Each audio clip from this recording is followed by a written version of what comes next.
My project in science is I'm going to do skit about work. I'm trying so hard, but this wall won't move. Am I doing work?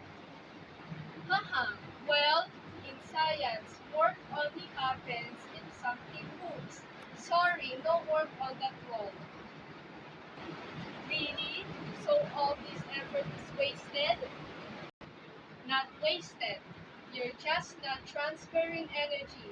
Try something that actually moves like this chair.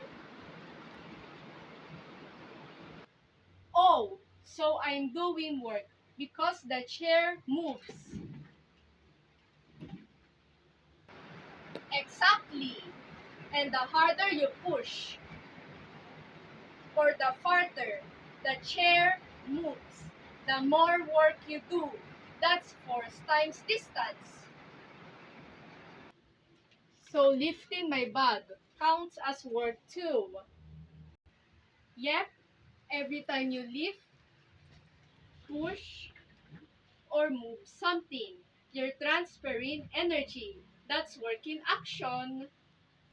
Wow! Science is everywhere, even in my bag. Work is everywhere. Bye!